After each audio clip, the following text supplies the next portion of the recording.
Hello and welcome back to another Doctor Who action figure review. Today I'm taking a look at the latest B&M release, which is the History of the Daleks set, number 18, which is Resurrection of the Daleks. This is a lovely looking set. We've got our Supreme Dalek, we've got our Dalek Drone. So as always, let's jump straight in by taking a look at the packaging. We've seen this packaging quite a few times in the past. It's a standard window box. You've got your gold limited edition sticker on the front. It's the usual style guide with the diamond logo and the Whittaker era TARDIS on the front. It tells us that it's from Resurrection of the Daleks. And on the back of the box, we get a synopsis about the story. And as with the most recent versions of these sets, there's no diorama'd backdrop on the inside, so you don't have to be quite as careful when you're tearing these Daleks out of the box. Let's begin with the Supreme Dalek, because this figure was first released way back in something like 2010, 2011,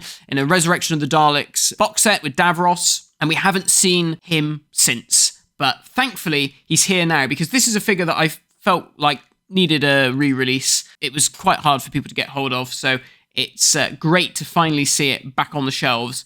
And it looks amazing.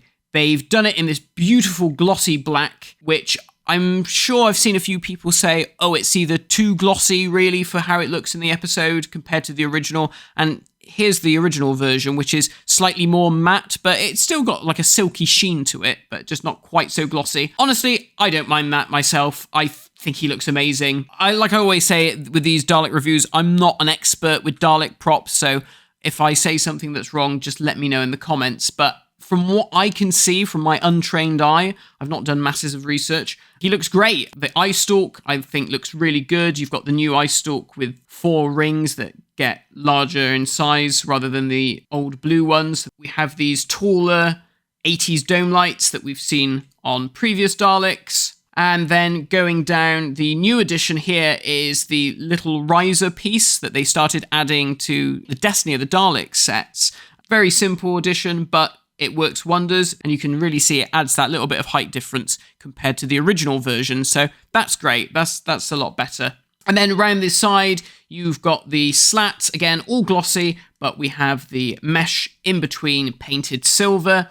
Again, this is a more accurate version of the solar slats going around with the tighter spacing. So if you compare it to the original, they're a bit more wider, but on this one, it's a lot tighter, the spacing there. So again, a bit more accurate. And then going down to the gun and plunger, these are just completely in gloss plastic. But if you look at the gun, you can see that they've painted the inside with that little bit of red, kind of like with the 5 Doctors Dalek.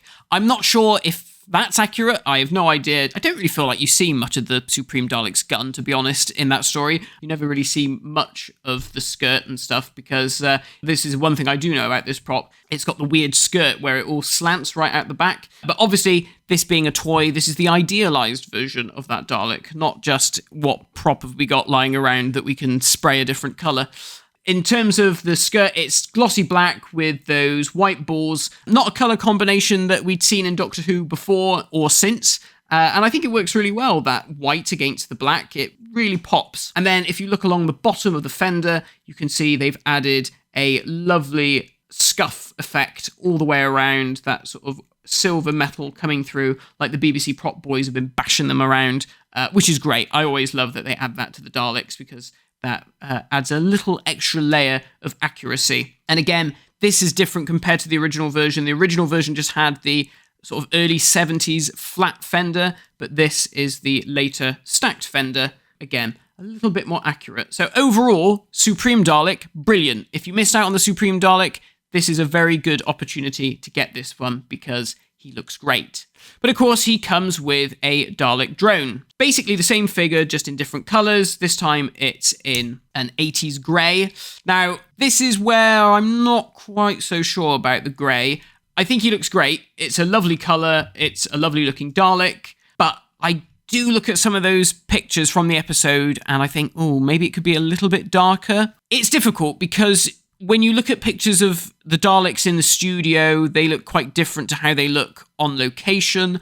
On location, they look kind of bluish. If we look all the way back to the original version of this Dalek, do a side-by-side comparison, you can see that original one is basically a blue Dalek, and I definitely think this is an improvement. It might just need it to be a little bit darker. It's funny, really, because you see it in hand, and it doesn't look quite as light as it does in some of the pictures, but I'll leave that to your discretion as to whether or not you think it could be slightly darker or slightly bluer, up to you.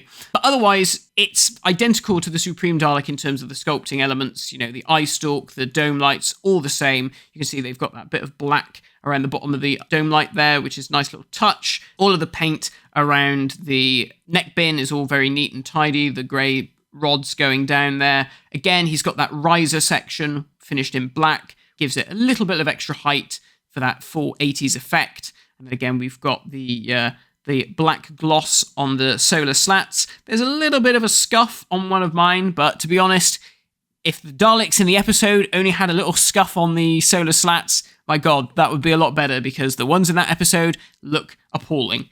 And then, of course, we move down to the gun section. Plunger is all glossy black. The gun stick is all in black as well. Again, you've got that little red dot on the inside. And then in the middle, you've got the black circle, again, finished off in glossy black.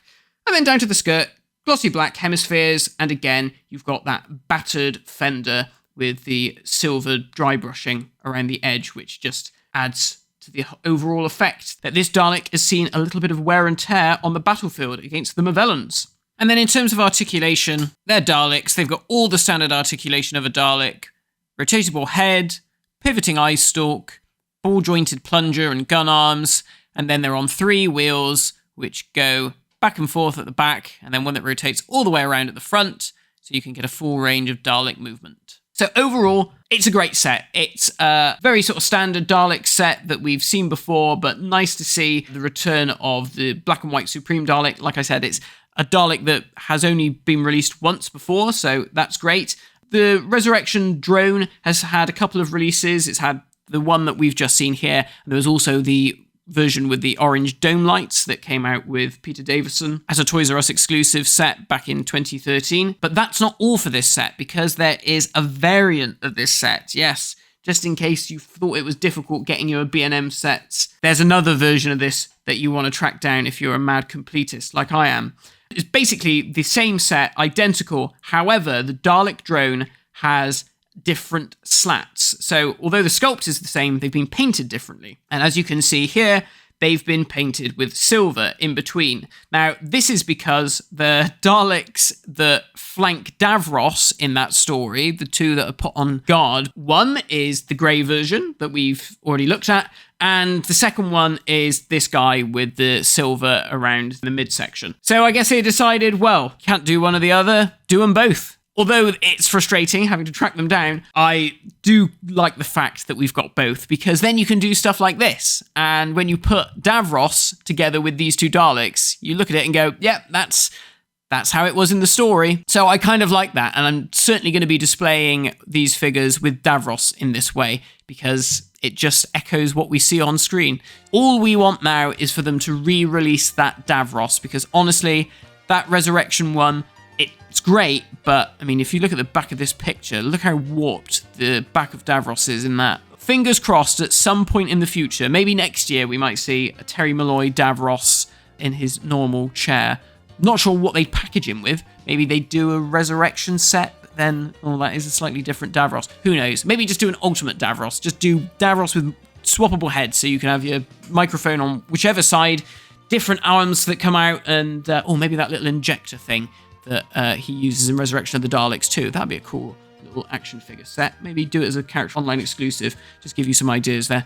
Right, so that's the History of the Dalek set, number 18. Like I said, pretty standard set, but a lovely pair of Daleks nevertheless.